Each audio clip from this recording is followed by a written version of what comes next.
Add to stream. Woohoo! There I am. What's up, guys? Hello, everyone. Thank you very much for joining me here today on Watchers Talk. My name is Omar, coming at you guys from West Coast, British Columbia, Canada. I have with me today Liane Curtis, and we're going to be talking about ascending from the matrix and how to come out on the other side unscathed and not so much damaged, but we all take damage from the matrix.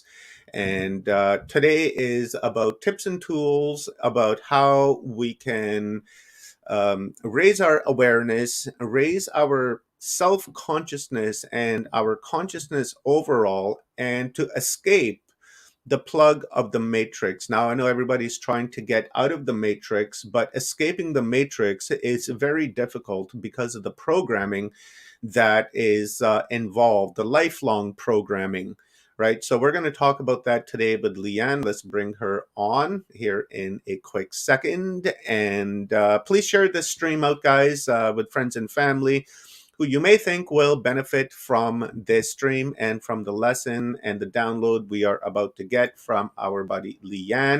I will tell you a little bit about Liane as soon as I change my background here, guys. Remember, every child matters. And let's keep all the children that they've been finding across Canada. There's been thousands of them that have been discovered in unmarked graves and such. So let's do a moment of silence in our mind and give our respects to those who never came back from the residential institutions. And every child matters. It's not every color that matters because we are human. We are human, which means that we are of many, many colors. So the hue of our skin does not really matter. What matters are the children that are suffering across this planet here today due to whatever the reasons may be. Children should not have to suffer any of that. They should have a nice, cordial life so that they can grow up, have fun, and be full of love. Now, with that being said, with me, I have Liane Curtis. Liane Curtis is an actress. She is a movie star. She is a conscious facilitator. She is a musician, and she is very self aware. She has a bird as a pet and her friend, and I really like birds, so I thought I would throw that in there. And I've met Liane at one of the conferences that I had attended with Portal to Ascension. I believe it was last year in October. It was a wonderful presentation, or I should say, conference, and I met Liane there, and I really liked her energy and how she was like really involved. Within the conference, giving us downloads, throwing information in there which people could use, and then after that, we had our total disclosure conference there a few months ago, and Liane joined us in our studio for that, and she was dropping us downloads and giving us advice and what have you. So that was very, very nice. And also, she came on and gave us a light prayer, and which really set the tempo and the tone for the entire conference, which was fantastic. And so I thought I'd reach out to Liane and see if she can come here on Watchers Talk and give us a download and tell us about her experience of escaping from the Matrix. As I said, Liane is an insider from Hollywood, and she's lived her life in the entertainment industry. And we all know what Hollywood is all about and what the entertainment industry is all about. So it's nice to get that inside view and how she managed to really rise above all of that Hollywood stuff and find herself and her awareness and her consciousness, and that's what she has been sharing. So, Liane, welcome, my friend. I jumped the gun yesterday. I was super excited because I thought it was Friday, and I was just running around, and I was like, "All right, I got a show in 15 minutes with Liane. Can't wait, can't wait." And then you're telling me, "Oh, I got a show with Dr. Joan in like 15 minutes," and I was like, "What?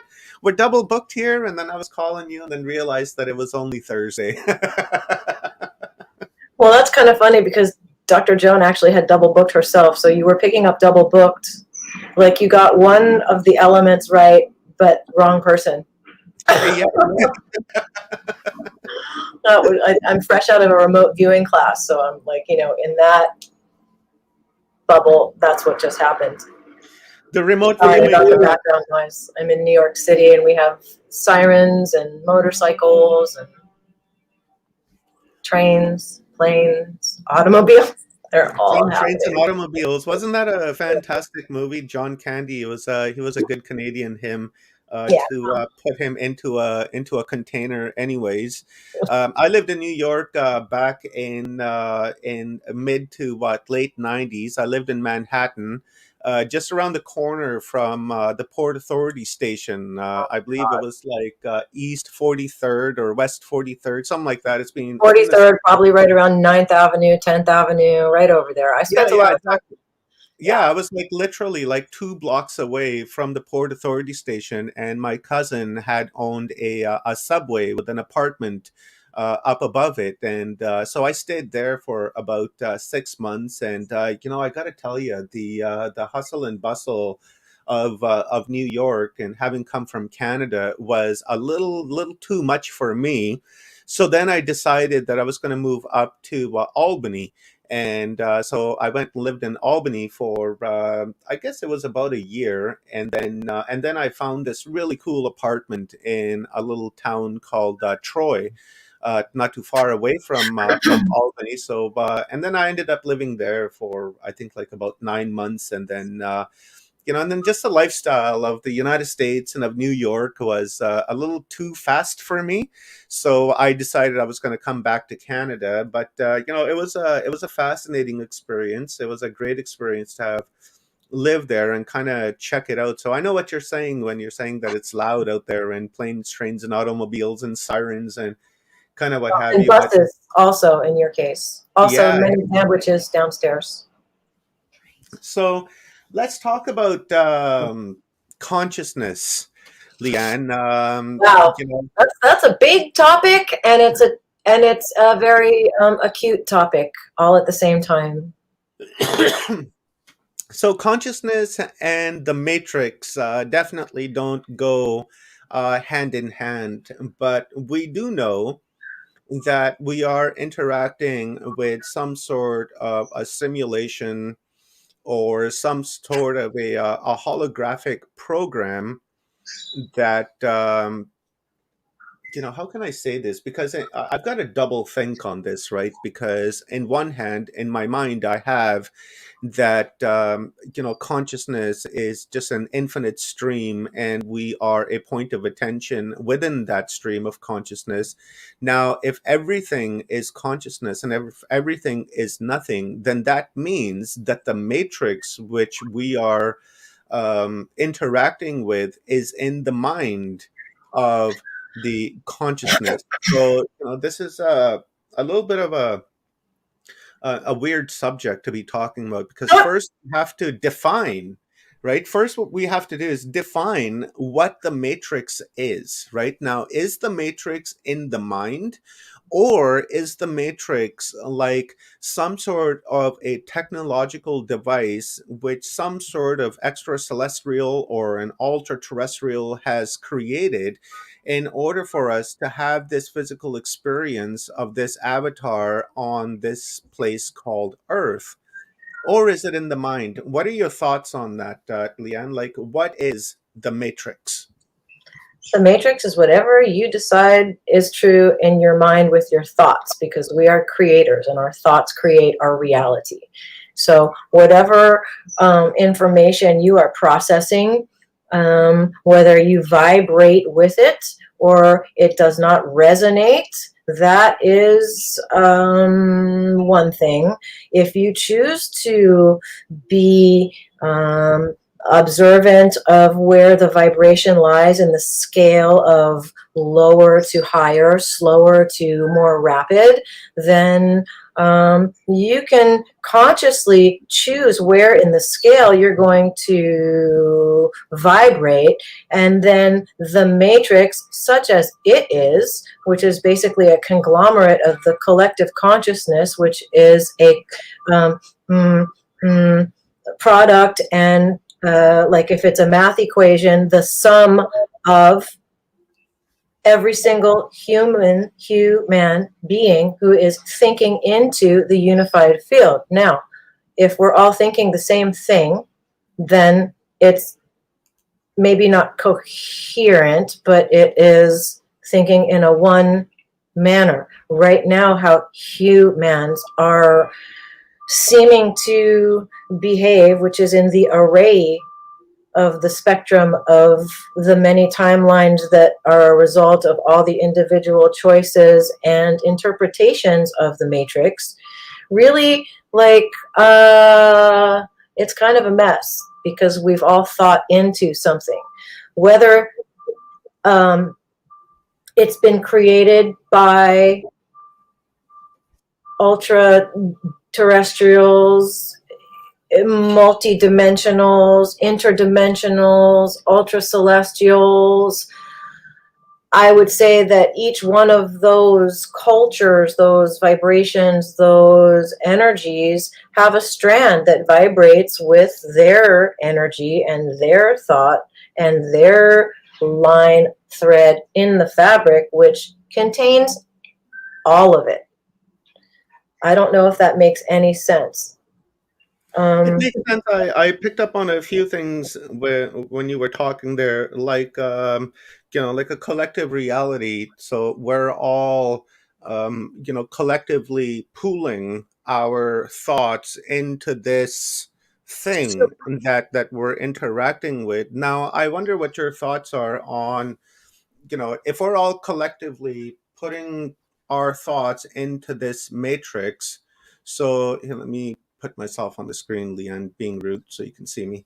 no, it's fine. I would say some people are doing it consciously, others are doing it unconsciously.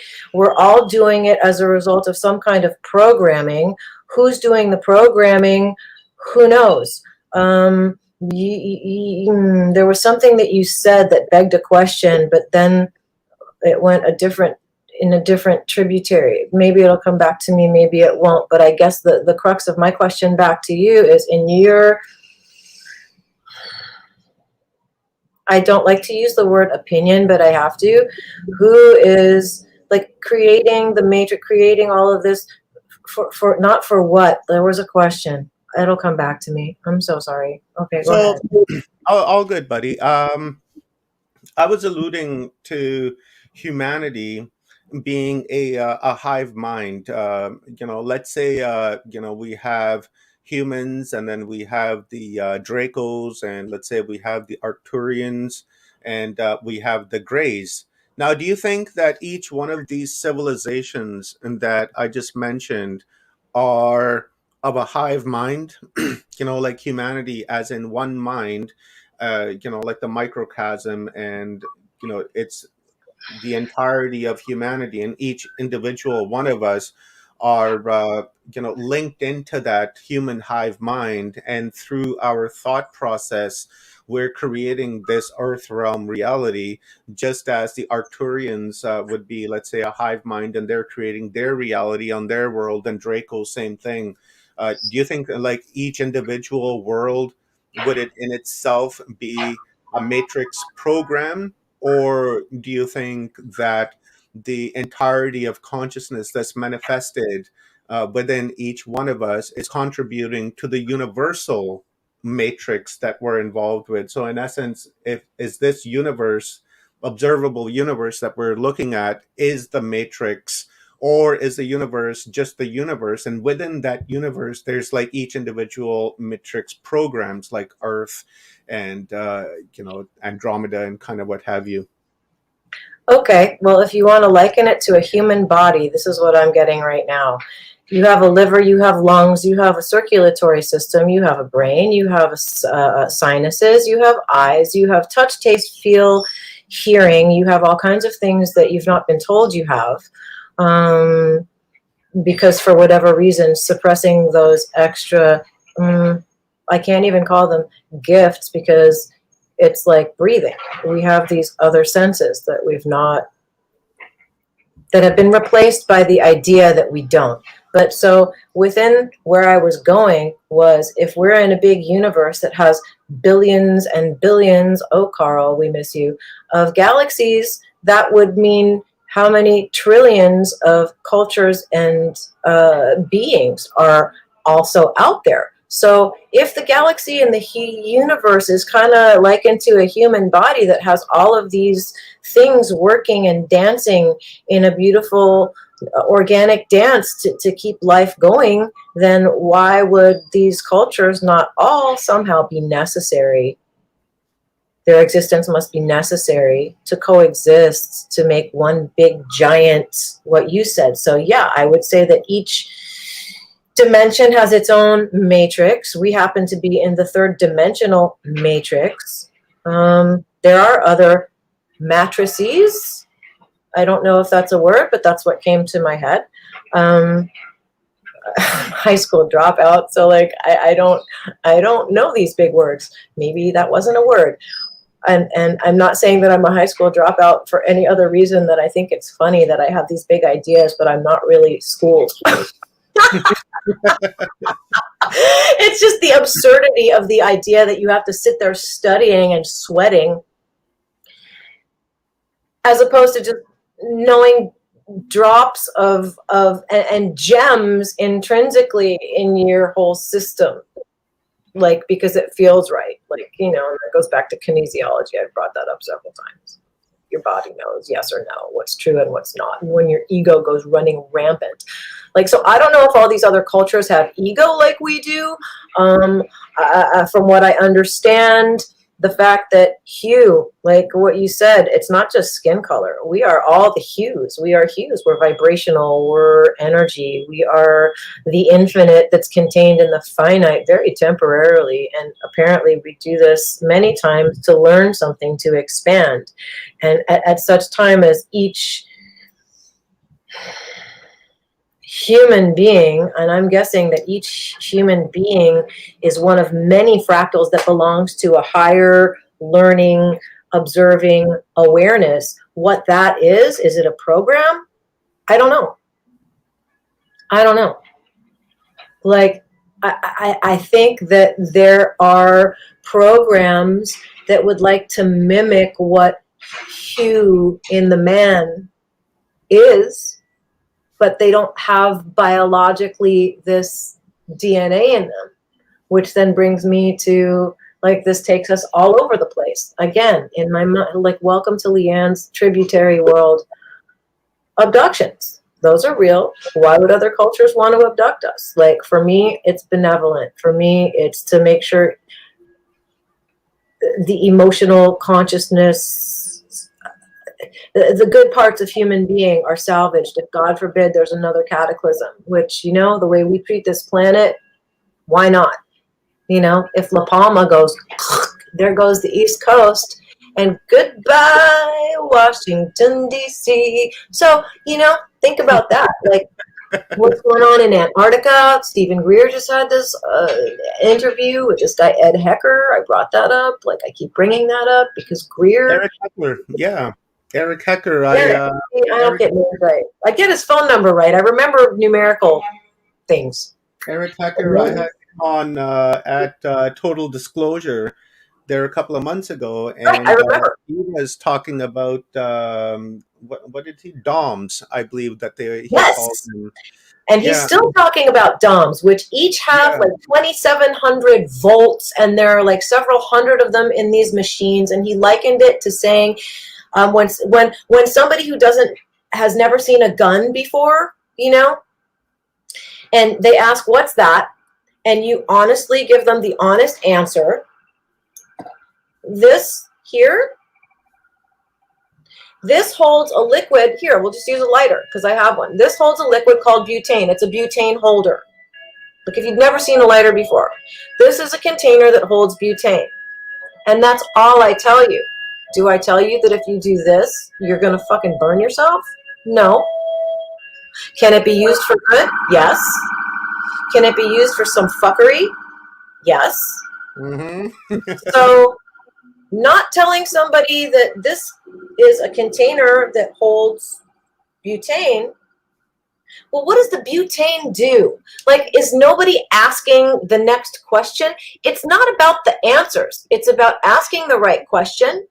And I feel like humanity has been led by the ego nose and has been so jammed into the material, like all my stuff. Like, and if you're so focused on stuff, you're not going to be focused on what's in the ethers, which is just as valid and just as present. So I've been like on a kamikaze juggernaut journey. And I can't say to dump the 3D stuff because I'm in a physical container. So I have to maneuver and navigate this part of myself in this place. But there's the ego, the personality that learned from the other personality in the other room, what to and what not to do, what's right, what's not right, what feeling ashamed of this, feeling puffy about that, but it's all ego stuff. Like, I didn't learn spiritual stuff. I learned ego stuff. And because I sort of knew that that was wrong from the get, I didn't respond very well to that, which ultimately made me react and become very incoherent. And I'm probably more coherent than I ever was, which makes me seem to some people like I have no compassion. But if I see something for what it is, I'll call it, I'll close the gap. And then people who still want to be attached to how it works in the 3D and complain about that, well, what are they doing to elevate themselves out of 3D and stop focusing on that, was basically the comment I meant. But they went back to children shouldn't suffer, children are suffering because there are no med beds. And I want to speak to that too. Like, yes, that's really fucked up. But from my understanding, and this isn't to say that if you get cancer, you can't change who you are, like in Joe Dispenza, and change the messages you are through the neural lines, giving your energy centers, which then instruct your body to make diseased, disorganized, incoherent cells. Or you're thinking coherently and you're aligned and your chakras are aligned and you're blessing the energy centers and you're focused on what you can't see, being nowhere, no one, no place, with no expectation of how something's supposed to go. Like, get out of the ego. The ego is like, it's good for something. It's good for teaching us what to disassociate with, because too much ego association makes you sick. Not enough makes you in cloud cuckoo land and unable to navigate through 3D. Like, you know, I don't know. It just, and then it's a choice to wake up and open your eyes and see what's going on. But back to what I was saying about the children, some people literally iterate and horrific things, inhumane things are experienced. But just as whatever original source is of the light and is of love needs to experience the most disgusting, horrible things to balance out the most like amazing things. And some lesson, it's a school here. Shitty things happen that people put stories on, but there's a lesson.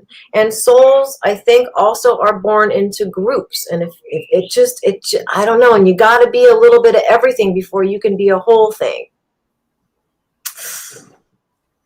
That kind of sucks for when you choose to go through some, like, I'm going to be born in a third world country and starve to death by the time I'm 9 months old. Well, I you know, I'm catching what you're saying here, and I want to expand on that a little bit. That makes me like not, so somebody just accused me of being not compassionate because I see it that way and then Yeah, express myself.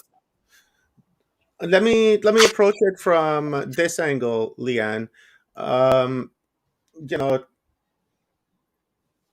let's say that we belong to the source. We know that we come from the source, and that we are an expression of that source energy. So now I've always been of the school and of the thought that when I incarnated in this meat suit on this realm, I chose to look the way I look, and I chose the people to whom I was going to be born to, and and then I chose the experiences that I was going to have within this avatarian experience that I'm having.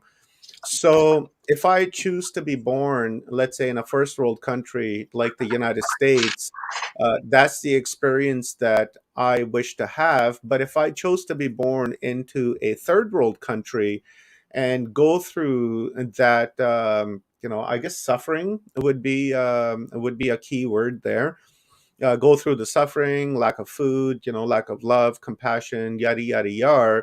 But could it be that because consciousness, or my form of consciousness, wanted to re-experience that fractal that is experiencing, and wants to remember what it was like reminiscing, kind of, is where I'm getting at, reminiscing on what it was like to not be loved, and to be starved, and to be under constant threat.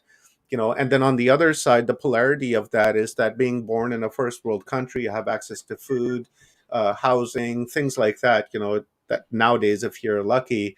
Yeah, um, exactly. Being born in America doesn't mean you're eating. Yeah. So would it be, can people say that, when you look at another person's human experience, and then if you don't show compassion to that individual, as we've been trained to do, that it's a bad thing? For me, I don't see it as a bad thing if if consciousness wants to incarnate in a third world country than a first world country to experience that. And then if I don't acknowledge it and saying, okay, well, this is something that you've chosen for yourself, People and don't like hearing that.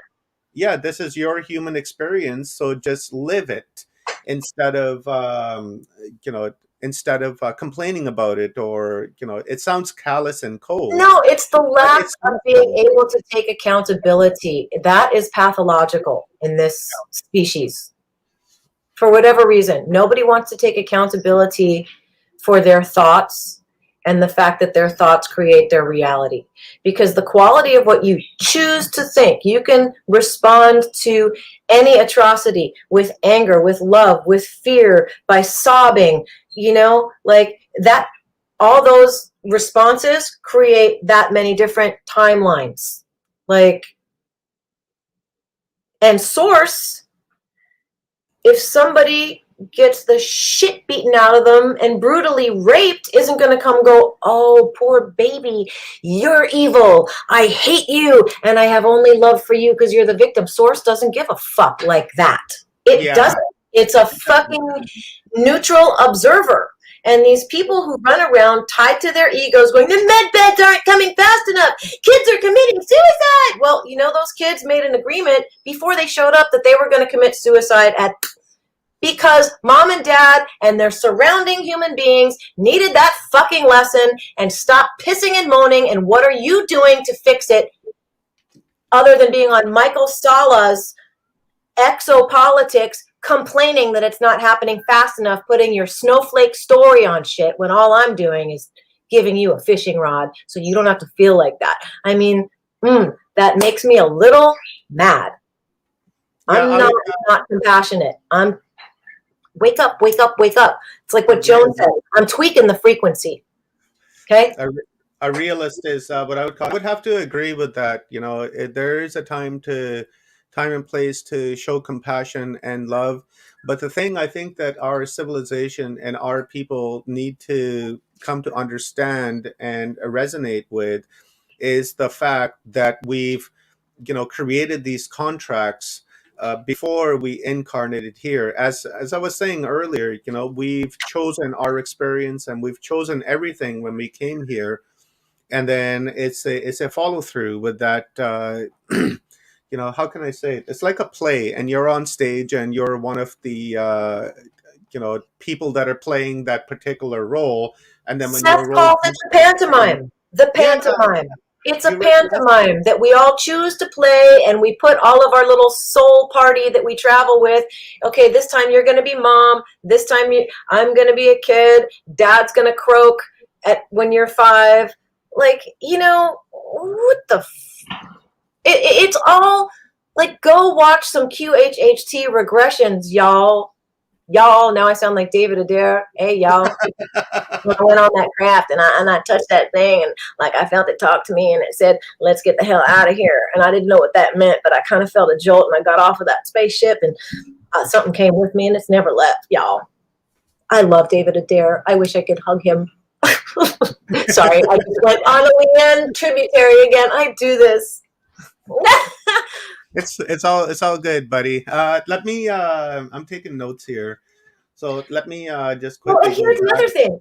Buddhism, I keep Gaia on, and I start slipping in and out of sleep as the TV's on. I have to learn to put the timer on because my poor parrots, they don't sleep in cages. They just sleep like out in my room with me. I build these stands. Like when I first got here, I couldn't find anything on Amazon, so I just went to went to Home Depot, and I got what I thought I wanted, and I built it myself. So there Nice, you good for you. It looks great. go. Did better than what I could. You know what? But anybody can, like, if you imagine it, you can make it. It's like bringing things from wave to particle. And I think that was one of your questions.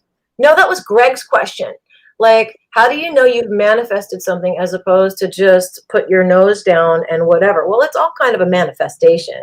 Like, I knew the bird thing that I wanted. I couldn't point and click and find it out there, so I had to create it myself. And then it's just common sense, and this is where the left brain works in a holistic way with the right brain, and you create the thing in your head, and then you just follow 1 to 2 to 3 to 4, and next thing you know, I've got a bunch of fucking bird stands everywhere. Like, I like it, and I did it myself.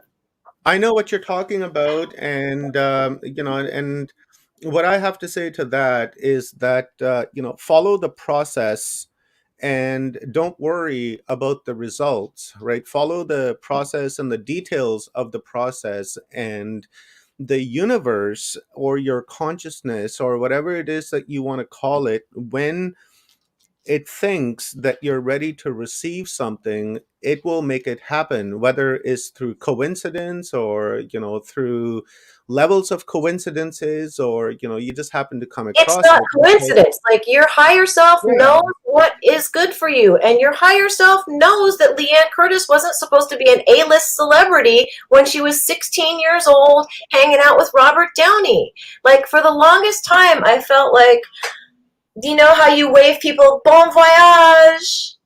Like, and I'm just left behind again. Like, and it's down between me and the other girl, and she always gets it. Like, and I was so hurt, so hurt by Hollywood. Hollywood forgot about me because I went and had babies. Like, I could tell all these stories to myself about why I never made it. Like, my grandma was making $2,700 a week in 1924, and this big, like, the pedigree that I come from is fucking ridiculous. Like, but it's not really relevant today. Nobody cares, like, what your grandmother was doing in 1914. Like, they just know that you're a little weird. You don't think like everybody else. You smoke pot. You don't lie about it. Then you get in trouble on the set. Like, I just want to be me and not be censored. Like, I wasn't ever doing anything that hurt other people. Mm-hmm. But enough of that biofeedback. Like, and then you just start getting really fucking pissed off. So I was a very incoherent parent, always like having tantrums like a 5-year-old, like, it was not fun to be my kid. Like sometimes it was great fun because I'm like a big kid. Like it was like a kid raising kids. So I would, sister, mother, sister, mother, sister, mother, four fucking kids. It's like I was a big sister that pulled rank for the first two. And then the third one, like, got a much better version of me. Still a little bit like, learned narcissism patterns, like imposing something that I learned on. But it really took for me to raise my kids and come back here to start pulling this shit apart. It's like a rubber band ball. Everybody has a rubber band ball. Everybody has trauma. Like my schooling life was traumatic. My dad died when I was 5. That's traumatic. I was left with a narcissist. Oh my God, more trauma. Like, and then I thought there was something wrong with me. Oh my God, walking around like that, feeling completely insecure. Like, I don't do that anymore. Homie, don't play that. Like, I am what I am. Olive, I am what I am. And I do eat spinach. Like, and I want to go back to when you were talking about Hollywood and that you just want to be you. We're they didn't like that. They didn't like that. We're in this environment, where people are, on one hand, it's a double think in my opinion. On one hand, they're telling you, I need to overspeak you and say yourself. One thing. I'm so grateful that it worked out the way it did. Mm-hmm. In retrospect, so grateful, even for all of the shit that I like put all over myself, like, and then had to wipe off. Like, that's something.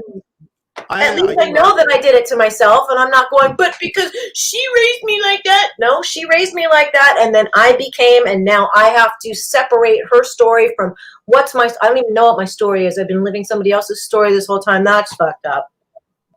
So I'm still in the middle. Like, I can't really answer questions because I'm still in the middle of my own self-discovery. Like, and I go back to my 5-year-old and my 7-year-old, like, here every once in a while, the kill, I kill you.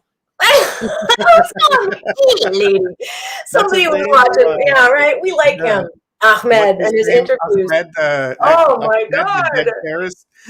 I'll kill you. I'm trying to figure out what to do. Like, and I'm tormenting Alan, sending him little bites. Like, here, look, I put red lipstick on. I'm Lolita. No, I'm the Joker. No, I don't know what I'm doing. Is it 7:00 yet? Is it remote viewing time yet? I must have sent him like 5 videos like that. And I was like, can you check it on your Facebook and like use it for promotion? He didn't do that. I wonder why. Hey, Alan, what about some quid pro quo? Yeah, there you go. I was just going to bring that image up on my screen here. She's I want to know whose image that is, because I would love to, and now I'm announcing it publicly. I know people who make T-shirts. I would love to give Alan a Christmas present of a T-shirt that says "Making Contact" and only make one for him. It's a wonderful book, guys. Making Contact by Alan Steinfeld. It's available, and I believe there's a bunch of people that have written chapters in that book. Yes, here, you don't have to believe. I can read them off for you. Yeah, it's a wonderful book. Yeah. Right? It starts with Nick Pope. Yeah. It's and definitely a good read. You guys should check that out. Grant Cameron written a chapter. Doctors JJ and Desiree Hartog. Linda Moulton Howe, Dr. John E. Mack, and Whitley Strieber. There's more. But there's more, Omar. Hold on. Yeah, I know. I'm like Vanna White, but I have no gown. Sorry, and I'm not this time. For Alan, I was wearing like nasty shorts and socks that he was like, I like the top. I'm actually dressed today, not in my army shorts with a nice top on. But you didn't get lipstick, Omar. No Lolita Joker. For you. All right, wait. No, hold on. Oh, Alan. He's the only one that gets that because he's special. Here's the rest of the list. Wait, no, hold on. No, that's the forward. Who do we got in there? Interview with Christine Gary, I believe. Daryl Anka is in there. Yep. Who else? I can't see the top. Alan because Steinfeld. I'm being weird. I'm giving you the Blair Witch version now. It's like, okay, Alan Steinfeld, Henrietta Weeks, Daryl Anka, Mary well, I'm like Baba Wawa, I can talk. I'm a professional actress and I can read and talk. Mary Rodwell, I can say it. Caroline Corey, we love her. If Yeah, anybody wants to understand our natural abilities, go watch Superhuman. superhuman. Go watch it. Yeah, it's a And great don't film. be afraid of what you can do. Like, I think people are afraid of their own creator, creatrix abilities. I think No, that people are I would have so to. powerful, but it scares them. I would have And to I think the disagree with fear of that. success comes from that. That's what Yeah, I think. I'd have to disagree with that, Leanne. Really? Then this kind of takes me back to earlier when you were talking about Hollywood and being put into a container. People say that, hey, express yourself and be yourself. And then when you do express yourself and be yourself, then they say, no, no, no, that's not the way to do it. You have to be like me. This is the way to do it, and for me that statement in itself, and the people running around in an autonomous state of mind where I call it living subconsciously, to where you're not conscious of your activities and yourself, and you're just subconsciously on auto, and you're taking in data from the mainstream and then you're letting it out with the other, and you're not really being yourself, you're not expressing yourself. And I don't think people realize the potential that they have and the abilities that they have, like Caroline Corey shows us in Superhuman. Every single one of us has that. When you're awoke and you realize and you understand that, you know that you can manifest that for yourself. But Right. I would That's say, not a special. like the Star Child comment down here says 9 billion in the world today, and we all have a story. Cool, lady. But out of that 9 Oh, billion, I I thought would he was say, making a joke about the Jeff Dunham or the whatever. no, no. I would Thank say you out for of that telling me. 9 billion, So I thought I was hot. 99.9% of the population is on autonomous. And even if you told them the abilities and such that they have, you know they're not in that conscious state of mind to really agree with you and say, yes, I have those powers, yes, I can remote view, yes, I can astral travel, yes, I can manifest things out of nothing. But that's where I say And that scares a lot of people because they're so used yeah, to everybody doing stuff for them. The world does stuff for you. You push a button, Amazon gets delivered. It's like and I think like the World Wide Web in and of itself. Think about it. I don't know how old you are. I grew up without a computer. What's the World yeah, me Wide too. Web? Who knows? So in my lifetime, like the World Wide Web, you can find anything. You can go online. You can put in a search in Google. God help you. DuckDuckGo, probably a better choice.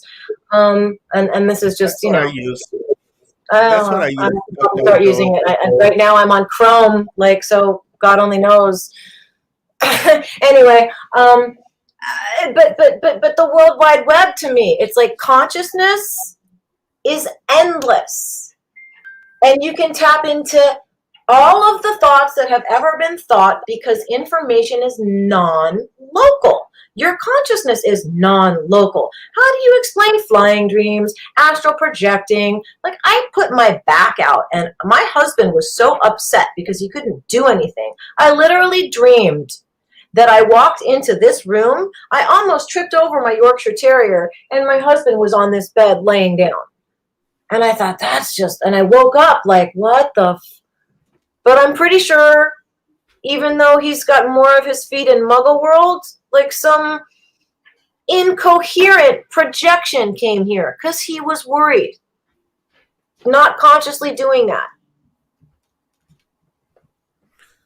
So It's non-local. So the World Wide Web, what I was going to say is the man-made or something made, zeros and ones, like mhm. that is a carbon copy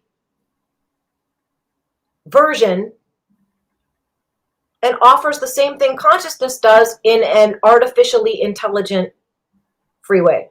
Yeah. So the World Wide Web is, and funny, we are using that to be able to communicate from one human to another with our thoughts, right? Like thoughts that then come out the mouth that then, and I say this also every time, talking is so fucking slow.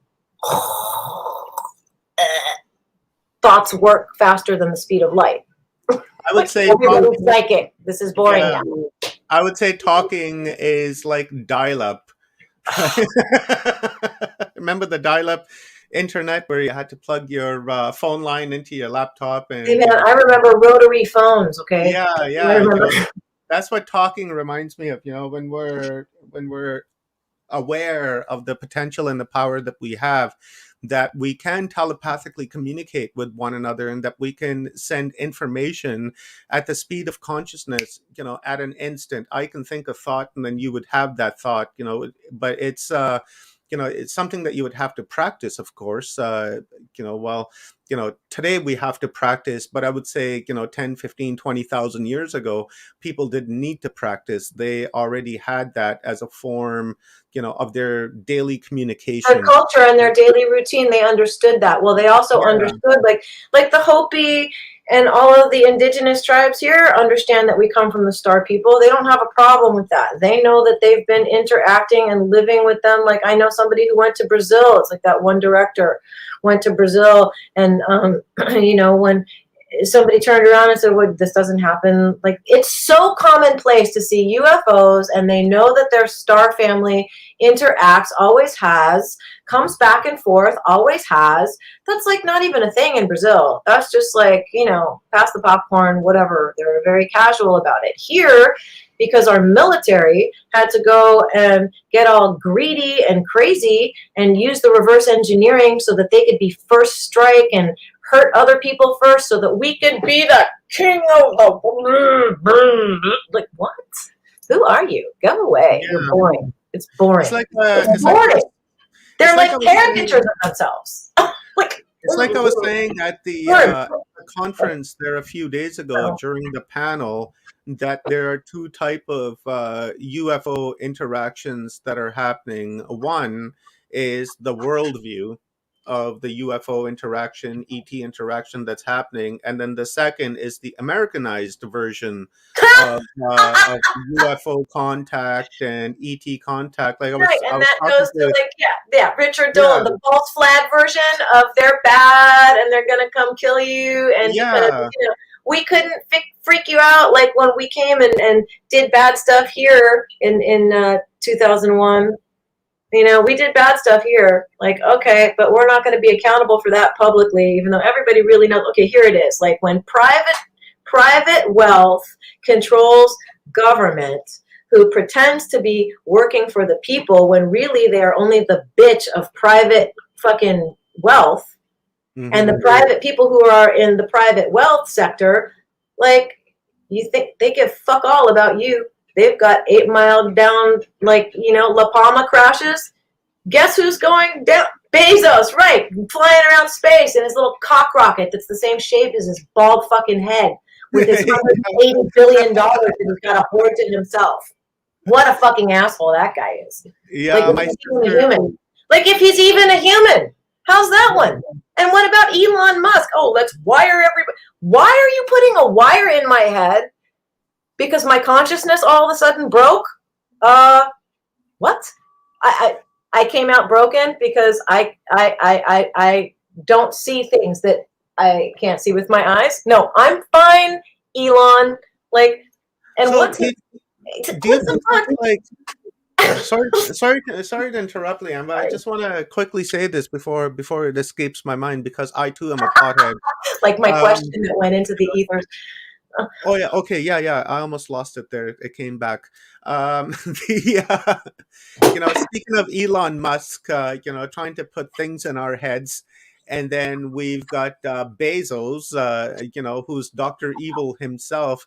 Do you think through processes like they're putting forward, they're painting this matrix false reality? Because to me the matrix, well, they have to they would have to they would have to be, because what, like, if you're going to program people to be incoherent, that's what supports incoherent behavior. And if you're talking about being aligned with source, there's nothing more incoherent than hoarding all the money. Like, and I can't even get That's mad. Like, I can't get mad. It's just so stupid. It's so absurd. It's so ridiculous. It's so like I'm like a little kid. I'll say it again. And who are the people that noticed that the emperor was like buck naked with his, schwanz slipping through the air? Like it was the kids. You're naked, buddy. You're naked, buddy. You're naked. oh, Oh, you're a conspiracy theorist. No, he's naked. He's naked. No, no, no, no, no, no. He's got fabulous. You know what? Guess what? He's naked. no, he's not naked. He's just wearing his spacesuit. His cock rocket. He is a cock rocket. Like, I think that each of our containers is a spaceship. I said that to Dr. Joan yesterday. Like, I do. Like, we're our own container. We're our own spaceship. Like, where do you go at night when you're dreaming? And then you wake up with a dead arm because, okay, so you had to come check on your body, but then you fall back asleep and you go back to, where are you going? You're not just like, little brain things going, like, I'm sorry, you're probably in another reality because you're able to be free to flip into another fractal. I'm still trying to get my shit together to ask myself, am I awake 17 times a day? And then maybe one day when I grow up, God forbid, oh God, no, don't do it, Liane. I'll be able to look at my hand in a dream and go, am I awake? No, I'm dreaming. And once you do it, it's like a math equation. Once you do it, like, and I'm trying to raise my vibration and trying to detune to what I've learned. Like they need to teach in school that Hugh in the man. They need to teach in school that we're like that's what I was gonna say. It's like no parent is telling their kid, or not no parent. Some parents are starting to tell their kids like that you're a light body and that you're made of energy and that you vibrate. And don't listen to those other strange children, even though there are more of them than you right now. Just don't listen to them. It's not true. Like, ugh. It's like what King of Kings is saying. It wasn't that they noticed; it was the fact that they spoke out. Oh Or yeah, and then get burned at the stake, called yeah, names, because you spoke slapped back out, down. it goes against the narrative. Because it goes against the narrative, you're wrong, Yeah. and that's it. You're going And that down. makes me have to say the name David Icke. I'm sorry. This guy is so on point. Like, and the fact that science, which I heard this, it's not my own thing, it's an authoritative religion. Like, it stops where phenomena starts. Like, okay, where's the quantum stuff? Like, Nassim Haramein, Hero, Joe Dispenza, Hero, who are all these other people talking? Like, Adam Apollo. Oh, Adam Apollo is fantastic. That's what when I was talking the other day, I was saying that there is two different UFO programs, and he tended to agree with that. That there's the Americanized version where it's just fear, fear, fear, and then there's the rest of the world. Like he was saying that there are families in South America where ETs come and visit them all the time. They That's have what I'm dinner with saying. them. Yeah, they have dinner with them. They're good friends, and It's a they normal they know. conversation. There's back and forth and exchange. Well, it could be Yeah, like that here exactly. if people didn't think that they needed, like, here's the programming. The masses think, and they're waiting for the government. Like, why are you waiting for a bunch of Fucking liars who have their heads up their asses, who are also programmed by some weird shit? dude. Hi, Daisy! Daisy! Oh, no, don't go away. Sorry. Beautiful girl. Kitty. Here, baby. Kitty. I love Kitty. Here, sweetie. Kitty, hi, honey. I'm getting all excited. I need to calm down or Kitty's going to get scared. Beautiful baby. She's getting all whooped up again. Where's the fidget? She's wonderful. She's a gift given to us from the source to help us because it was time, and the source saw that we needed a Daisy, and the source gave us Daisy, and she's brought nothing but joy and happiness to myself and to my family and everyone that comes across Gilbert and Daisy. But to go back to what I was saying just a second ago, I was making an example to Adam that when I was younger, I used to visit Pakistan during the summer times. And in the summertime, it gets pretty hot there, 40, 45 degrees. And majority of the Could you population, they sleep. translate that to Fahrenheit for us idiots, please? That would be, I'm thinking 120, right? 120, 110, Welcome to 120. Arizona and Palm Springs. No, Yeah, thank you. kind of like Vegas heat, right? Okay, Vegas is it heat, dry or is it humid? tropical, right? It's a tropical heat, very humid, very hot. But the point is that because it's so hot and humid, majority of the population sleep up on their roofs, on cots and stuff, because they have flat roofs there. So when we look up at the sky, we see blinking lights, we see UFOs moving around, and we get uptight about it here in North America. But when you go to South America or to Africa or to It's Asia, these normal. people, they're seeing it as a normal thing. To them, it's happening every single day, and then to us, our governments are demonizing. But Our just to clown go back show. to the government, as you were saying earlier, that's like a total double think happening. Because when you ask people, hey, do you trust the government, they'll tell you, no, no, I don't trust the government. I can't, don't No, trust but them you'll as get a far as, driver's license and you'll yeah, get your as name far as put I all in can. capitals and you'll pledge allegiance to some, like, and Yeah, I know this and sounds. not only that, Leanne, but then, on the other hand, one hand you're saying, no, I don't trust the government, but on the other hand, you're looking for permission from the Yeah, government no. to go and do, whatever it is that you want to do. Oh, aliens don't exist until the White House tells us that aliens exist. It's a free They have to country. No, land it's not. they have to land on the White House lawn in order for the president to come out and say, "Yep, aliens are real people. You can believe in aliens now." But for me, that's a total double think, and it also gives me an understanding and a gauge into people's consciousness and their self awareness. As I was saying earlier, they're on an autonomous mode where they're on but they're not really on, and they're just walking around like a zombie, like this, that 9 to 5 routine, that Monday through Friday routine, that Saturday Sunday Groundhog Day. routine, that I same got you, babe. cycle. It's fucked up, man. It's consciousness Yeah, that's but it's being a choice. You at. know what? And that's it. This is it. Like just like the extra ultra celestial. Oh my God! All the dimensionals, all the celestials, all of the. Did I miss anything? Ultra Ultra dimensionals. dimensional, ultra celestial, whatever. All of you, God bless you. Thank God you're here. Like, it's too bad that most of us don't see you. Like, I think in the middle of New York City, when I start seeing cloud patterns that look exactly the same, like, there's no way they're gonna just be like, "Hi, here we are in New York City," because the fighter jets show up so fast. They would. We've Not got only that, aliens. but Like, people so will when I see see us clouds, shooting I at like to them. think that that's my family checking in on us here. My wife has that a lot. Oh, my wife gets that a lot. Seems Leanne's frozen for a second, guys. We'll just give it a Do second. it.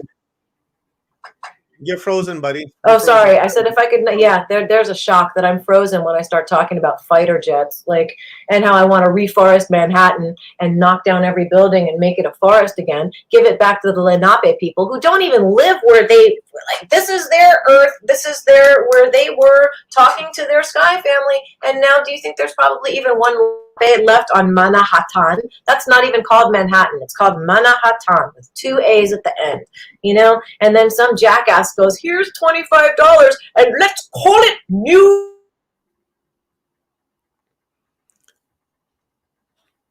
Oh, what's going on here? Let me right on. We got a backup, so let me remove this. Leanne was smart to do that. There you go, buddy. You got to turn your volume up for me. Wow. No, There I you don't. go. Like, but Yep, you know we're what? good. Do you really think it's a coincidence that I'm getting whacked off of your show when I start talking about this stuff? No, it's not a coincidence at all. In fact, this is the first time I've seen this happen. It's because we're talking No. about sensitive things. Maybe, but also when I start getting whooped up about stuff and I'm on the side of the capital T truth, not my opinion. Like, look, there's your opinion and there's my opinion. Then there's the third thing that's created when the both of us talk, like Reuben Langdon said, 1+1 makes 3. I understand that. Then there's the version that like the narrative, but like when I start getting pissed off, phones just shut off. It's your energy. Yeah, it's your energy. My wife has the same thing. Sometimes when she comes around, computer starts acting up, phones start acting up, things start freezing. Movie will be going and it's been just fine, and and Sorry, she'll it's my into the energy room and not being dispersed evenly. I think that it's my lack of controlling the energy, because when it comes out in bursts like that, it's like La Palma, like it just stuff, and I'm even and neutral, and then something happens, and see, this is my humanity, this is my ego. Like when I start getting escalating, I can say all those things from a neutral point of view without getting whooped up, which I think, that's me being accountable for how I'm contributing by getting whooped up to the not right aspect of this. Like, I don't need to do yeah. that. I really don't. I need to reprogram myself. Like, and I'm glad I can catch myself in these moments. Like, and sometimes I feel like these interviews turn into like Liane's self-analysis hour.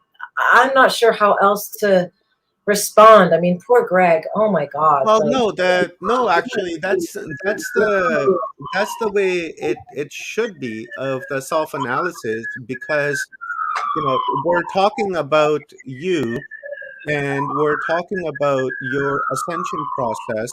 So, to define yourself and to talk about yourself is the key thing here, because you're not the only one that's going through this, Liane. There's like billions of other people across the planet that are experiencing the same thing, but they don't have an avenue to express themselves or to get it off of their chest. So when you're speaking and there's other people out there who are listening, for them this is like counseling, and it's support for them, because they can say, holy fuck, I'm not the only one that's going through this. no, and you can also get colored pencils out, and you can also get a compass, and you can also, like, if you don't know how to make geometric shapes, go onto YouTube, get a tutorial, start drawing, draw geometric shapes. The ones you're drawn to are probably what your DNA is based on, Hmm. honestly. Like, and then, for me, as I started watching Reuben Langdon's interviews with Ed, like, I started feeling the need to draw things that are not what you see every day walking down the street, like, because they've either shapeshifted to blend in, or they just can't be here yet because District 9. Like, I don't know. They Or the exist. spiritual Like, the if it's in spiritual your imagination, it exists on a frequency somewhere. And if it came into your imagination, then at some point in time, you were on the same frequency with whatever that is. It's or all there's about having the same frequency. or I was going to say your sine Ride the waves, frequency. or your sine waves interacted or crossed over with one another at some given time, because we are a wavelength. You're a wavelength, I'm a wavelength, ET would be a wavelength.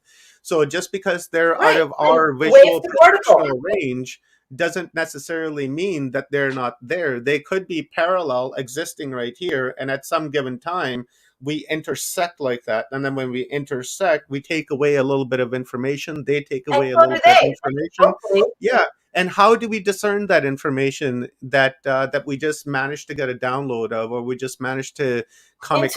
Intuition It's through our yeah, energy centers. it's the center. Energy comes in, and our energy centers are what are the bullshit detector. Energy meets energy, it exchanges. It then becomes a third thing, maybe for a time, maybe the third thing continues, like physically, that would be your biological child, like, and then it continues and continues. Like, it just, you drop a rock in the water and things pool, like, things constantly move, things constantly change. And like, who I am, like, at the beginning of this interview isn't the same Liane that ends this interview. I change in every moment, and the more I assimilate and can integrate, then that makes me then a different person. So basically, guess what? Liane that you were talking to 5 minutes ago, she's Yeah, dead. same with the Omar that started this interview. Right, they're both dead. It's not around anymore. This is the brand new Omar. But your cells do that. Like, do you listen, how many times have we died since the time we were babies physically? Do you think that there's even one cell in your body right now that's the same as when you came out of It's your not mom's the original self. No, ha no, ha brand new cells. I think cells replace themselves. What was that I read? like Once worms? every 48 hours or once every 7 days, your body Right. And the quality recycles of your itself. thoughts, right, and what you're thinking and feeling send messages to those cells, and they're either going to replicate coherently with coherent information in them, or you're going to keep tapping them with fear and anger and stress and this and cancer and depression and anxiety, and the next thing you know, you don't even know where it came from, and you need to take a fucking pill. It That's was what it. was that? I'm not doing that. I'm meditating. I'm going nowhere to become no one so that I can be nothing. I like that. I like that. I learned that recently. Got a download from it actually, and it totally changed my conception and my idea of what consciousness really is. I smoked a big bowl, and I was sitting there daydreaming, right? Because I don't really meditate. I more so go into a state of a daydream, Well, and and plant then medicine is good for that. yeah. It's good for a So lot of things. so the download that I got was, I understood was that consciousness is nothing, right? Consciousness is a no thing, and in order for us to achieve our higher awareness and self awareness, we have to go into the state of nothing, right? Into the state of no thing, because out of the no thing, out of nothing, everything manifests from that. Like you were saying earlier about your birdhouse stand there where you were going through Amazon and you couldn't Right. There was find nothing. where, Okay, there was yeah, absolutely nothing in that space. When I yeah, started, there was nothing there. yeah. And then you manifested that idea out of Yeah, okay. nothing, right? You But then I manifested the physically idea. chose to make my body do. So that like, did I manifest this? No. That would be No. Greg. But That's his that was question. but on the other hand, that idea was manifested out of nothing, right? Yes. Because Well, you were looking for something for your birds that you couldn't find, and then in your mind you I manifested created an it. idea out of nothing and said, okay, I'm going to go to Home Hardware or Home Depot and I'm going to Yeah. get this 2x4, I'm going to get these sticks, and I'm going to create this for my birds. So you manifested that like out of nothing, right? I So my actually, you point, know what? Seriously, I think I created it for myself, and my birds get to the benefit of it because there was ego in there. yeah, yeah. That's if I want to be brutally honest. I felt so happy and puffy after I made what I like.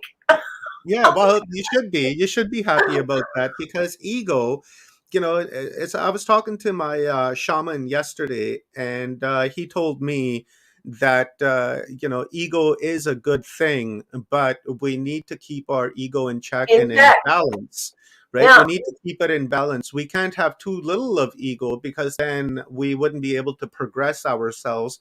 But if we no, had too much of an ego, then we begin to destroy ourselves and we begin to create all these small identities and we begin to put ourselves in all these containers and really put ourselves into that little me container. Oh, the little me is I this think you and just I'm described this. like people having so many negative thoughts that it then becomes thought form, that it then becomes like an energy in a room, and then it becomes like I just attract really shitty situations all the time, and then you become a victim of you don't even know what, when it was all concocted in here in the imagination. But like, so That's the that's law of manifesting attraction. right there, Yeah, the right? law of Like, attraction.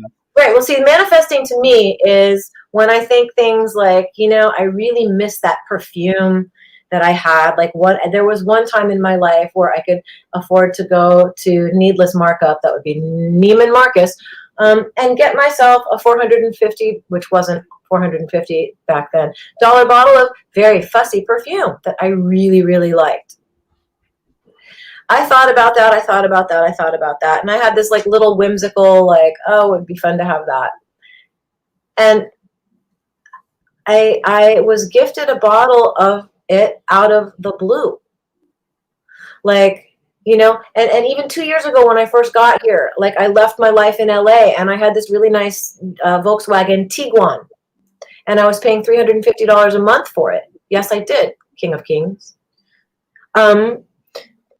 But see, when people have their space full of garbage all the time, there's no space to create. Like, and this is why you've got to shut the thoughts down. But so I'm on my exercise bike thinking to myself, that car, my husband's still driving it a little bit, but I really figure out what to do with that. Like, spending $350 a month and then the insurance and then, I don't know, it's just kind of whack. Like, I get a call from my husband a week later. He says, Liane, I have to tell you something. And I'm like, what is it? Oh, wait. And after I thought all of that, I just kind of threw it away. I kind of went, oh, whatever, something will work out. So I get a call from my husband two weeks later. And he's like, Liane, yeah, I have to talk to you about the Tiguan. And I'm like, yeah, I was thinking that I was like, would you please be quiet and stop interrupting me? I'm like going, okay, where's my fidget?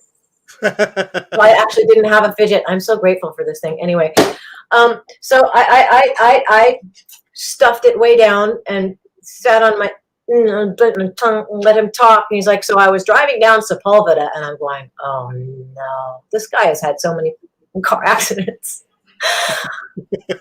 And then he's like, I said, and he's like, let me finish. I said, all I said was, and I said that in my head. I'm like, okay, really, you need to shut up. Like, the husband-wife dynamic, right? Just shut up, just let him talk. I totaled the car, but I didn't hurt myself. I was like, was the dog in the car? Yes, but she's okay. I'm like, okay. It was rainy.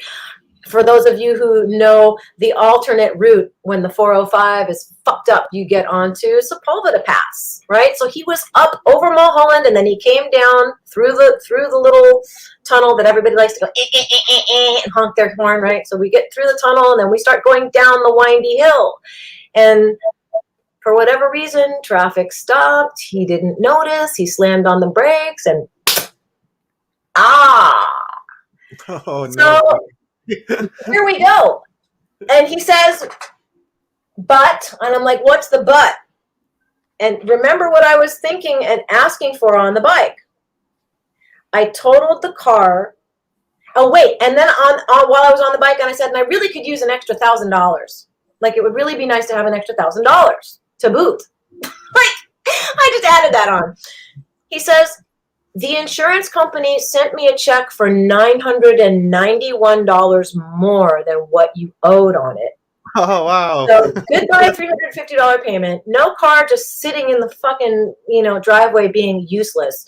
The $1,000 I asked for, and, he's not hurt, nor was the person in front. He just got rid of the car. Like, the universe got rid of the car for me. Yeah. Mom gave me $1,000, just like I asked a week before. See, it gave you what you needed, right? Not like, what you wanted. Right. I could pray and go, I am the winning lottery ticket and be one with the. I mean, I could probably, anybody can do that, but that's an awful lot of fucking work. And if it's not in your self-interest, by source's definition of capital S, self-interest. If it's not in your capital S self-interest, it's not going to fucking happen. So just like. Stop it. Stop it. Things are getting poopier and poopier. Yeah, exactly. From what I've understood, you gotta turn down the volume on something there, Liane. I do. Sorry. Yeah, I got a double happening. Okay, now it's gone. Sorry. Maybe it was just me. What was I going to say? Maybe I got too happy, and instead of cutting us off, it made that noise instead. Like, it doesn't matter. Whichever way the pendulum goes, something electronic happens. I don't know what that's about. I forgot what I was going to say now. I had something. I do that to all my men. I'm sorry. I could do something with the want and the need of the universe. Right. It gives you what you need. Well, you can't always get, and I'm going to stop singing because you'll get smacked again. Yeah, I got a copyright infringement. We can fix that for the presentation I did on Portl to Ascension the other day, and I played some audio clips of people ahming, and I want to show that as a reference to when you that there's a certain process that is within the Om mantra. And then I found out the next day that Facebook or YouTube had taken down the video because of that one particular Om that was for about 30 seconds. Right. That The Sony really, Music Entertainment yeah, algorithm smacked it. Like YouTube does yeah, not take action of its own accord.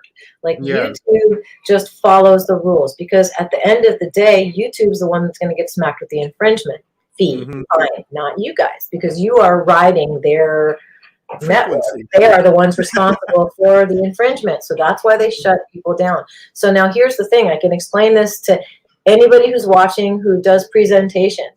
It is always in your best interest to ask your presenters if there's any audio or video that they are using in their presentation that is not their personal property. Like, we could show a music video of a song that my daughter did that I produced on this, and nobody's going to get dinged because I own it. And like, should Omar get some kind of ding from YouTube, I, as the owner, can always say, no, here, I issued him a sync license. He's allowed to whatever. Hmm.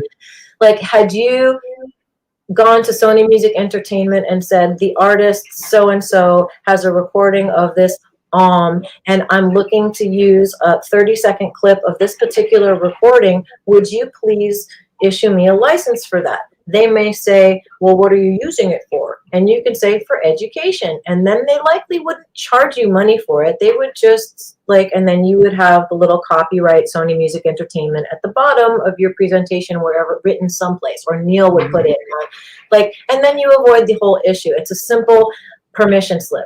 That's all. Yeah. It's not that difficult, but you just need to have the information. And what a lot of people don't understand is you can, Omar, start singing, oh, Susanna, oh, don't you cry. And we can go through the whole song. It's public domain. It doesn't matter.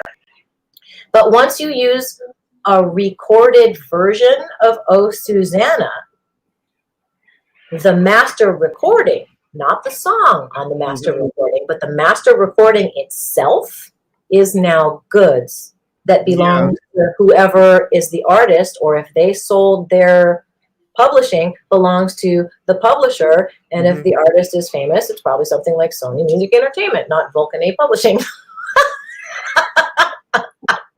But so yeah, it's and that's one of the things about the music industry that just got me so flummoxed. Like, as a muggle, I was like, what do you mean? They're like, so you get a sync license for the master, but then the writers, and then I don't like this business. I like showing up, auditioning, going to a set if I'm lucky enough to get the job. You say your lines, you go home. It's like turnkey. And the next thing you know, unless the production's a shithead, get residuals. Your estate gets residuals. Your grandchildren get, I love that. Passive income is the best. Like, for 8 weeks out of my life, I'm still getting paid $100 here and there from 16 Candles or whatever it is. Like, I'm so grateful. Or Married with Children. You guys remember Married with Children, season one?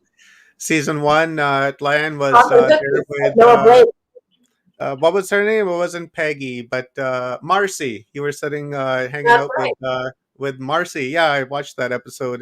Marcy was babysitting. Yeah, I used to love Married with Children. I set my Michael Moy and Ron Levitt, those were the creators. Those two were great. There was another series that they wanted to do that ultimately didn't get bought. That was really funny too. Yeah. Married with Children was hilarious. Pretty sexist now that we go back and look at it, but so 16 Candles was pretty fucked up. Like, here, a date rape. I'm talking about black cars, not black guys. Like, oh my god, I think I have the most racist line in the whole movie. Oh my god. And you did the Girlfriend from Hell. Oh, that was fun. I like that one. I have no problem with that one. Yeah, that was a gooder. King of Kings is saying, oh my god, seriously?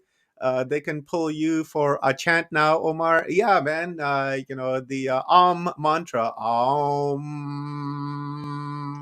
Right. Yeah, they pulled me for OHM. It's not. It's AUM. There are 3 separate sounds. Nobody knows that. They just think it's Om. It's Yeah, no, Aum. And all yeah, three sounds have a different, like they go from the bottom chakra up here, and then you release with the Yeah, yeah. nobody knows that. Yeah, people, they just think Om is the Om, and they can just continue to say Om while they're, meditating. But the Om has an intention behind it, and then you need to put that intention forward when you're doing the Om. Like, for instance, when you start with the A, you go to your root chakra, and your root chakra is your lower self, and that lower self has attachments to ego and to things and such. So when you're in that awe state of the Om, right, you're bringing the energy down from the ground, from the earth into your crown, into your root chakra, and then from there, when you get to the U of the Au, like that, that's energy is moving through you, and then that ego and those identities and those containments that you've created through your root chakra, you allow that to go through your system. And then when you get to the that is when you're in your crown chakra. And then the silence after the crown chakra is called the bindu. And the bindu is the state of nothingness, is when you go into that void of quiet and still space. And it's there at that point is where the manifestations and stuff happen. And also isn't that silence between the M and the A is where you let go of your ego, and where you let go of your materialistic mindset, where you want to hang on to $1 million, you want to hoard this, and it's in that space that you let go of that, in that nothingness. And in that nothingness is where you can manifest things for yourself. That is the state, once you've achieved it and have mastered it, is where, what I like to say is that you have God working for you, right? Because you're God manifestation yourself, but in this container, we're limited to what we can do. So when we go into that higher state is when you can begin to have God work for you. But now you can do that in two different ways. You can train yourself to remember that mantra and the processes that it takes to go from the root to the crown and into the bindu. Or you can train yourself by simply looking at the image of the symbol of the because it clearly tells you in there with the arcs and stuff of what to do. And that's just for training the visualness of looking at the symbol. But once you get beyond that training, and once you've trained yourself in your mind of what the four levels of the right, then you no longer actually need to listen to the mantra nor look at it visually, and then you can just do that on your own. And that's what I was talking about during my mantra workshop. And so I thought I would play the just to give people an example of what they're doing right and what they're doing incorrect. And then Sony Music had to come in and grab us and say, nope, you can't do that. Starchild says, learned this as a kid from Dark Crystal, and vibrates at 432 hertz. And thank you very much, Starchild, for that wonderful gift, that super Thank sticker. you, and for bringing it back out of the ridiculous. Yeah, You yeah. know, And where this I was going is like what you're actually teaching people. Oh, wow. yeah, thank you very much, Look at Starchild. you. Appreciate that. I love it. I'll Yay. give you a little That's bit so of beautiful. give you a little bit of background on Starchild.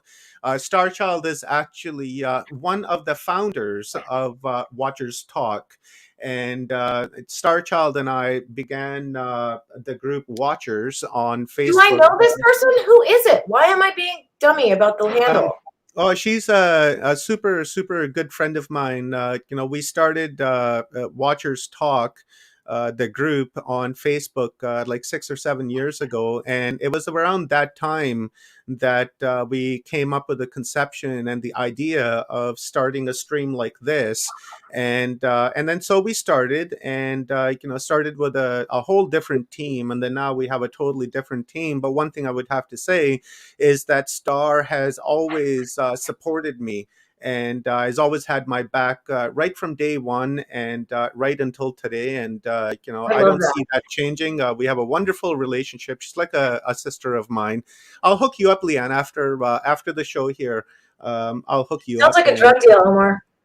Star is she's such Uh, a beautiful soul. I love her to death. We talk often, not as often as I'd like, but we talk often. But I just wanted to give you a little bit of background on Star Child. She's one of the moderators here on this channel, oh, nice. and a huge supporter. She's wonderful. And here's another huge supporter of Watchers Talk. I believe you know him, which is Bill Van Horn. Hey, I'm Bill. sure you know him. Bill is fantastic. He's gone through an ascension process. He's gone through ascension sickness. If you guys don't know what ascension sickness is, I maybe know we'll what do a that show on. is. Yeah, we'll do a show on that one of these days and really get down to that. So Bill is saying the on point can also be described as this most finite point of manifestation of the latent first urge or creation point and is unlimited. Is the vibrational emergence of form from spirit. Exactly. Okay, and that, like, while you were talking, the three Oh, things look that at came this. to me is that Thank you, what is Star sound? Child. Thank Sound, you. oh Thank my you. God. Yeah, thank you, Star Child. Really appreciate you, sister. Thank you. Thank you Well, very but much. sound is what? Sound is what? What did I say? What do we all keep saying? We are vibratory energy creatures. What is sound? It's a vibration. So why wouldn't the vibration that is in ah and then oh and then right? What? How is that not like a vibration that changes, it shifts, it evolves, and like it's all a parallel to, like, it's all the same story over and over Mhm, again.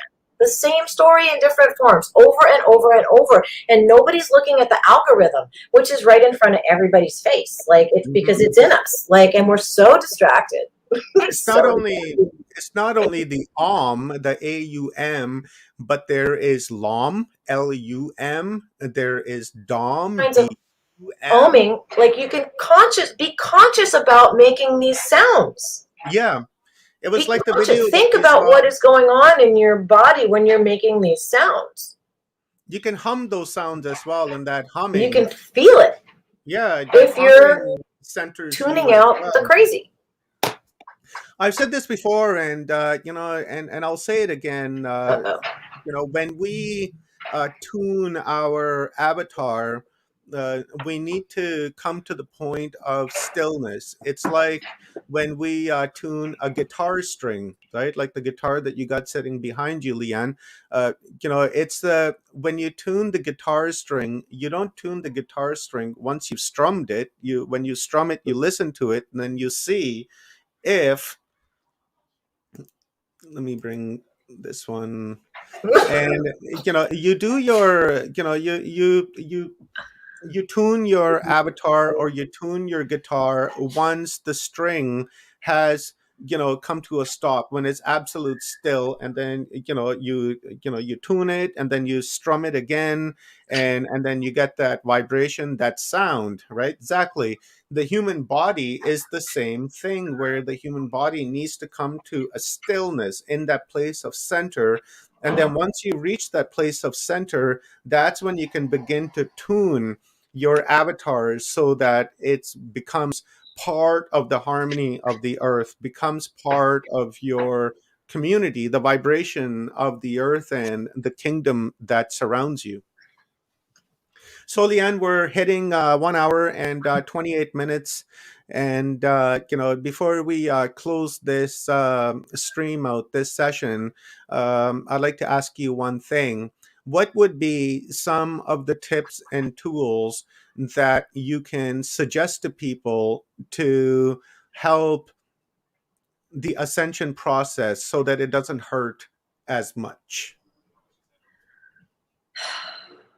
Well, it's always going to hurt when you look at yourself without rose-colored glasses on. Mm-hmm. So there's a certain amount of hurt that we need to stop avoiding, which ultimately is a hurt that is necessary because the hurt comes from a trauma of being disconnected to source. and being too ego bound, in my opinion. And this is why people have traumas, because hurt causes growth or causes one to stagnate. And that's where free will comes in. So for me, trying to be a neutral observer, like the Joe Dispenza work, helped me so much. And also, I wanted to talk to you about, or mention that when you were talking about the no thing, there's a beautiful 16 minutes out of somebody's life. You know, people spend more than that in a shower. Go look at the David Lynch explanation, 16 minutes of transcendental meditation. Meditate. If you can't sit there with your legs crossed, then allow yourself to observe what your thoughts are doing when you're standing in front of the dishes, doing something drony with your body, and your mind starts wandering. Go, oh, wait a minute. What am I thinking? Okay, well, where's that coming from? Becoming more self-aware, becoming more aware of the electromagnetic signals you're putting out into your field, which then also goes out into the field. Like, we're all toroidal. There's a toroidal energy going through every human. Same thing with every planet. We're all living energy bodies. And being able to observe gets one to a place where one can make conscious choices about how one is going to meet whatever situation in Muggle world is coming at us.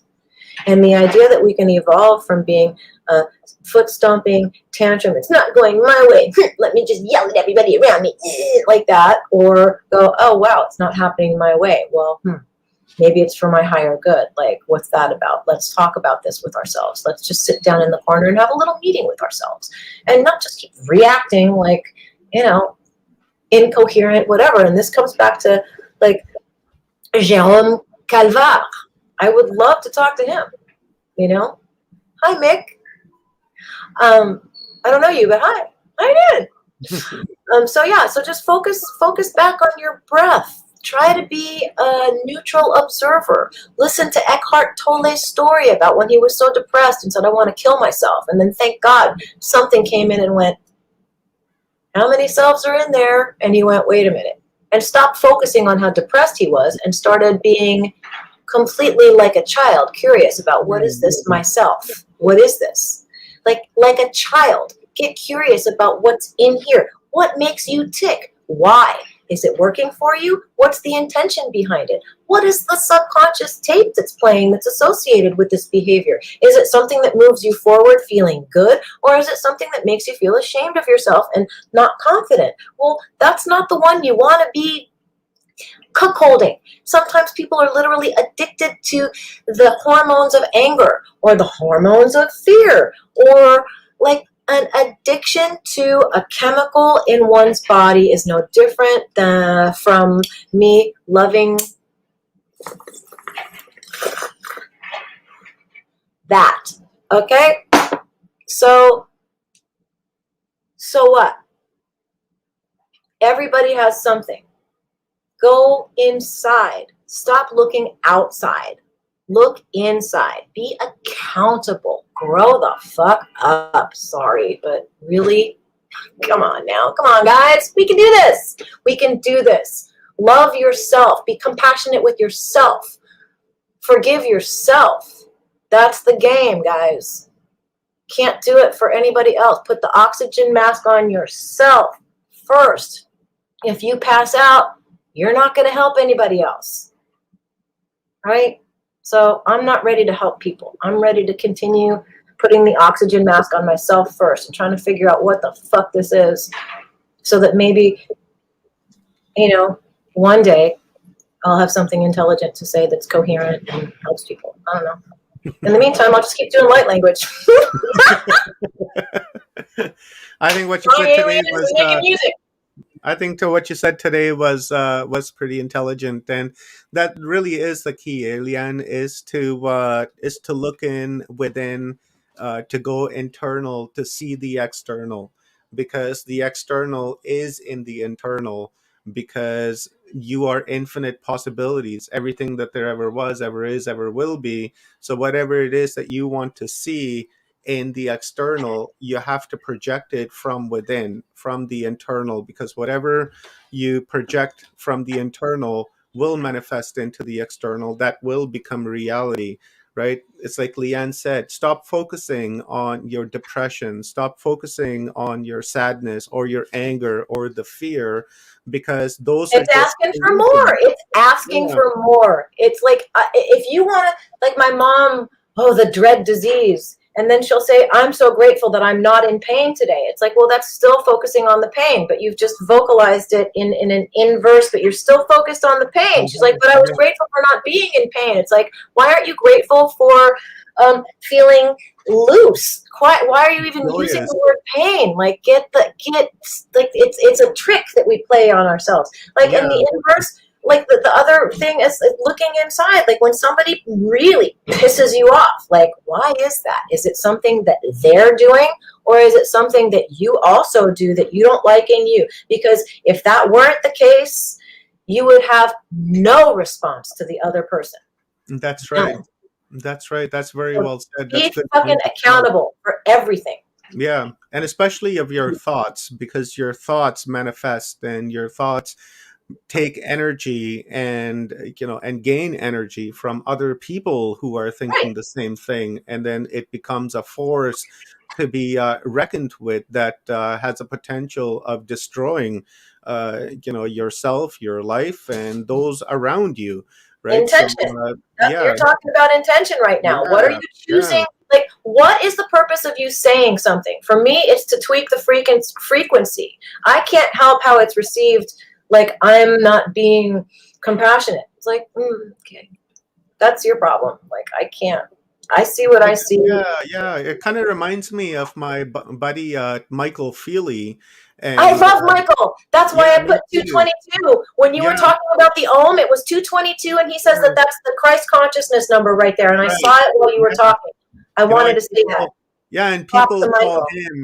people call him a blasphemous for what he's talking about, but he's giving us real downloads. And what was my point on this again when I started off with? Oh yeah, people call him a blasphemous, but he has educated us on what the word blasphemous actually means. It means to uproot, right? So what he's doing is that he's uprooting the old paradigm and the old thinking, and creating a new one by giving us this information, saying, yes, I am a blasphemous, I'm proud to be a blasphemous, because I'm uprooting the old information that isn't true and giving the true information. And I think that relates to the same thing as you were saying, Liane. But 100%. it's it is the way it is. We need to have our intentions at the right level within our own consciousness and our own awareness, because once we focus in on that, then that begins to increase the torus that Liane was just talking about a couple of minutes ago.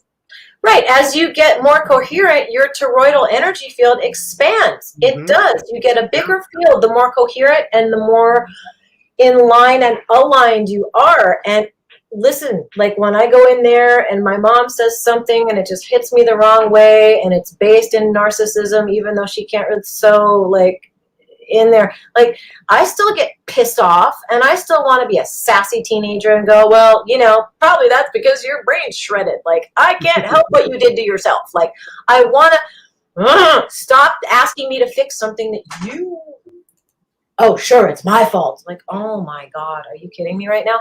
Like the thing that I go through in the circle with her every day, but honestly it's teaching me how to refine my articulation of what I'm observing. And then hmm, maybe it'll come out sounding a little more compassionate to people. Like she knows not what she does at this point. Her higher self is probably having a fun time just fucking with me. Like, and every time I take the bait, both of our higher selves are probably going, look at, she did it again. You owe me a Coke. Like, I'm sure. Like, there's got to be some absurd hilarity going on when they see us act like entangled assholes again. Like it every day I slip. But I gotta forgive myself, man. It's like we've always been postcards from the edge. Why shouldn't we have her drop dead like that? Maybe it's just more friendly nowadays is all. And like with a little more humor. I don't know. Humor I can't is the key. her. Yeah, humor is the key because when we laugh, it it tunes us. So we have to, even in the darkest of things, we Seriously. should find a silver lining and be able to laugh about it because that laughter really calms the energy and helps us to understand what's going on in and around us. So, with that being said, Liane, thank you very much. Really appreciate your time, sister. I'm Oh my so God. glad Thank you for that we having me met on. and that we've developed this friendship. So, guys, coming up next week, I've got some great guests coming up. I have Nicole Richmond coming up. She is a Indigenous lawyer from Canada, out of Ontario. So we'll be having a one-on-one with her sometime next week. Just got to order up a time with her, and then also we will have Oli Demengard coming on. He just released a epic song that actually helped translate for him. So that was a lot of fun. So we're going to have Oli coming on, and as well, please keep an eye on the community tab of Watchers Talk. At some given time within the next 5 days, I will be doing a one-on-one members only session, a stream, and I'm going to be talking about healing trauma through time travel and through our own consciousness and how we can do that. And also, I'll be touching a little bit on nothing and working on a couple of different techniques for meditations, one of them being the and the second one we will be exploring is what I like to call animal meditation, is when we take the form and the energy of an animal that resonates with us. So we'll be exploring a little bit of that. So keep an eye out for that. And also, I've made a post in the community tab asking all the members what would be a great time and a day for me to stream so that no one misses out on that stream, which many of you have responded. So thank you very much for that. So the next couple of days, I'll be arranging a time and a date, and I will put that into the community tab. And please let me know if that works for you. So with that being said, thank you very much to Star Child for all the super stickers. I really appreciate it. And please, if you can, join the channel. YouTube gave us this option about a month ago. Well, it's actually been a long time now. They gave me this option like 2 years ago, but I only put it into play about a month ago. What this does is it allows me, gives me more tentacles, so to say. It allows me the option to reach out to speakers, teachers, mystics, and gurus to come on to our channel to give us conscious downloads and to help understand our own consciousness and the consciousness of those around us. And some of these speakers like to get paid, and with your contribution of becoming a member, those funds will be going towards in investing into the channel and helping the channel become better. So I would really appreciate it if you guys can join. If not, no worries. Just please subscribe, hit that bell, and check your subscribership to make sure that you're still subscribed and that you're getting the notifications that you should be. As you guys know, Watchers Talk is heavily shadow banned on YouTube because of the content that we share. So word of mouth is is the best form of advertisement. So put the word out, and and that's pretty much it for me, guys. Coming at you guys from West Coast, British Columbia, Canada. Host here at Watchers Talk with my friend Liane Curtis from New York City. And yeah, that's pretty much it. Stay safe out there, be well, take care of one another, and most importantly, take care of yourselves and love yourself, because if you can't love yourself, then you can't love anybody else that is around you. So, with all my love and all my appreciation and gratitude, guys, thank you very much for tuning in here this morning. Please share this stream with friends and family who you may feel that will benefit from this stream.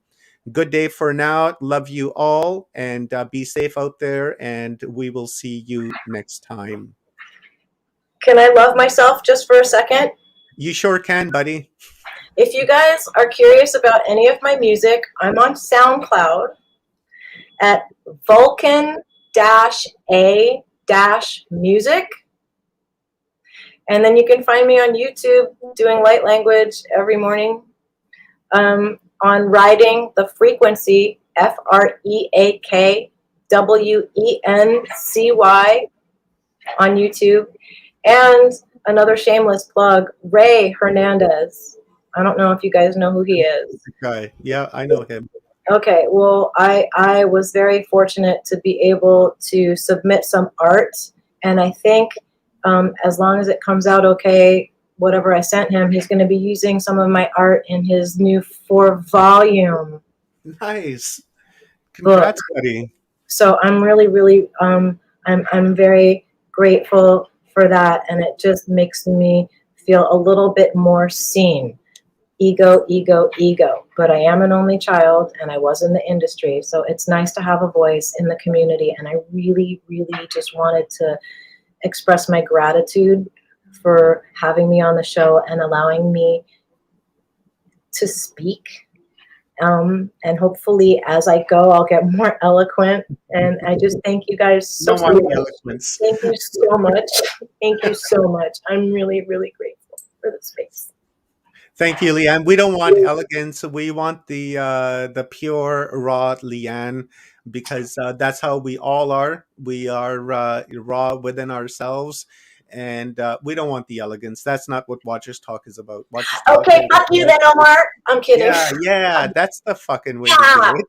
So before we take off here, Liane, maybe toss me the links in the private chat for your Vulcan website and also for your YouTube channel, and then I'll toss that into the comments. And if you guys go and look into the description of this video, you will see a link to subscribe to Liane's Riding the Frequency.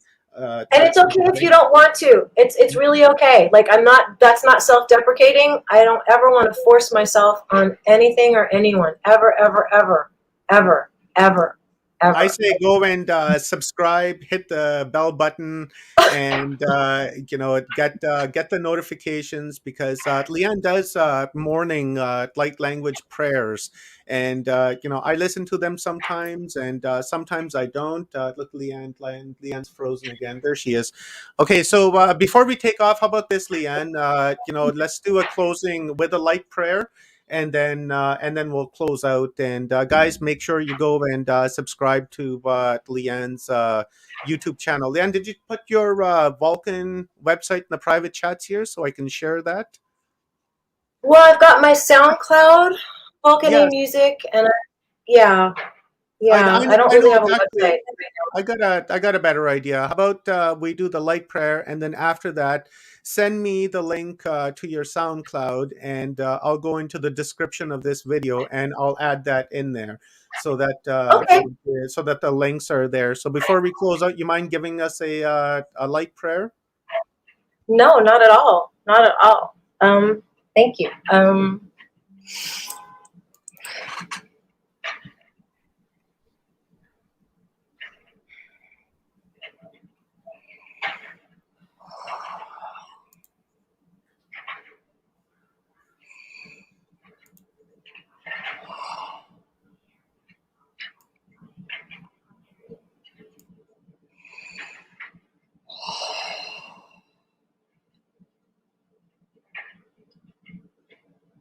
Shirara warena ke kiare washo jiwaya na yera watututuri ana kwekwiyaji.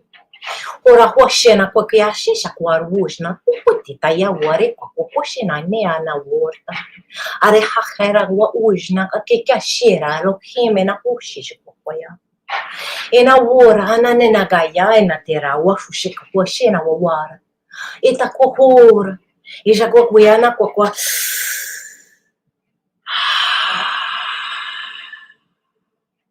Ari, woshana, what was she na year? Te kwakwashakura, wayana kekakashia wai. Te hare, wojana, wash. Ehahara wahajana kwakuyana kwa.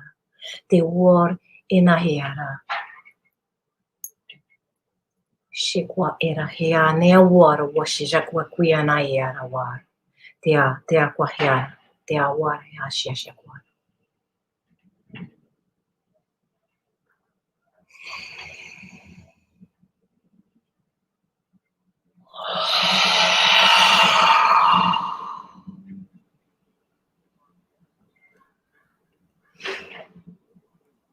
Hi. Thank you, Liane. That was beautiful. Have a beautiful day, everyone. See you Bye, you guys guys. Lots of love. next week. Love you guys.